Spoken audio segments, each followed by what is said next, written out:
Coordination और cooperation की ये बिल्कुल ही मिसाल है ये केस। हम लोग जब ये इन्वेस्टिगेशन कर रहे थे, 25/9 को एक बड़ी चोरी थी, काफी बड़ी चोरी थी, कई किलो सोना गया था। तो 28 तारीख को कल एक छोटी सी इंफॉर्मेशन मिली, एक दुर्ग पुलिस के क्राइम ब्रांच के अफसर के द्वारा हम लोगों को, हमारे एक अफसर को, कि इंटरोगेशन में किसी ने बताया है कि इसमें एक एक्यूज जो फाइनली पकड़ा गया, उसने कहा था अपने साथी को कि हम दिल्ली जा रहे हैं एक बड़ा काम करने के लिए। जो उसका नाम बताया गया लोकेश श्रीवास, उस लोकेश श्रीवास का फोटोग्राफ वहां से भी आया और हमने भी ओपन सोर्स इंटेलिजेंस से उसका फोटोग्राफ जब कलेक्ट किया तो मोटा मोटी जो हमारा सस्पेक्ट था, हमने एक सस्पेक्ट ट्रैक कर रखा था, उससे चेहरा मैच कर रहा था। फिर आगे टेक्निकल सर्वेलेंस से एस्टैब्लिश हो गया कि लोकेश श्रीवास की लोकेशन 24 तारीख की रात में थी और सस्पिशियस थी। हमारे पास फुटेजेस थे आने के जाने के, उसके बेसिस पे हमने इमीडिएटली उसका ट्रैवल का मोड वेरीफाई किया और ट्रैवल के मोड वेरीफाई करने के बाद हमको फर्दर कुछ एविडेंसेस मिल गए। तो कल ही हमने एक टीम जो है रायपुर भेज दिया और उसकी लोकेशन जो थी वो भिलाई आ रही थी। पैरेलली बिलासपुर की पुलिस भी अपनी 2 चोरियों में इस लोकेश श्रीवास को ढूंढ रही थी।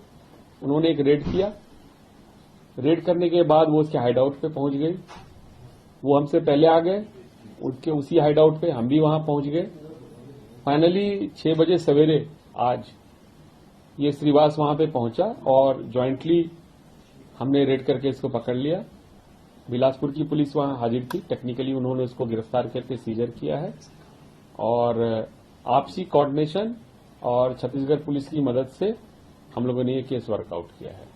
सर, ये जो शोरूम है उमराव सिंह शोरूम जो है भूगल के अंदर, ये कैसे इसके टारगेट पे आया? लोकेश नाटो कभी यहाँ पर आया, ना ही उसने कभी काम किया है, ये चीजें कैसे एस्टेब्लिश हुई? नहीं, लोकेश हमारे इन्वेस्टिगेशन के हिसाब से यहाँ 2-3 बार आया है, उसने रेकी किया है, इसकी डिटेल इन्वेस्टिगेशन हम कर रहे हैं, पर वो रेकी करके गया है। ये प्रोफेशनली अगर आप देखेंगे तो ये ज्वेलरी की ही चोरी करता है, इसमें इसको ये थोड़ी एक्सपर्टीज है इसकी।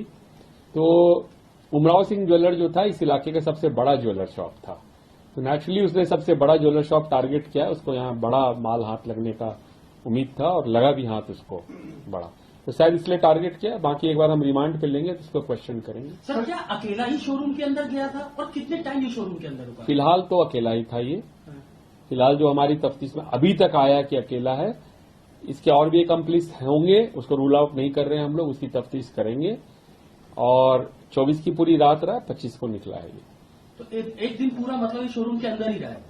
हाँ, नेचुरली उस दिन बंदी होती है तो वहाँ कोई पूछने वाला था नहीं। सर, जो उसने जो स्ट्रांग रूम है उसके साथ जो दीवार काटी, वो किस तरीके से क्या सामान लेके गया था? क्या कुछ एक बार हमें रिमांड में मिल जाए तो क्या इंस्ट्रूमेंट यूज हुआ, कहाँ से प्रोक्योर हुआ, कितना समय लगा, वो डिटेल आपसे दोबारा शेयर करें। ज्वेलरी कितनी रिकवर हुई है, क्या वो अभी हमारे पास डिटेल नहीं है इस टाइम पर। बड़ी रिकवरी है तो टाइम लगेगा उसमें, सीजर मेमो देख के बात करें। सोमवार की जानकारी थी कि मार्केट वहाँ बंद रहती है, ये तो और कॉमन सी बात है, सोमवार को बंद रहती सर, यहाँ से छत्तीसगढ़ कैसे गया? बाय ट्रेन, बाय बस किया। Thank you. Okay sir. वो हो गया यार, आप ना एएनआई को अलग से देख एक बार फंस गए थे। मैं तो बोल ही नहीं तू भी थे। हाँ, नहीं था, मैं तो बोलूंगा खाली करो। नहीं भैया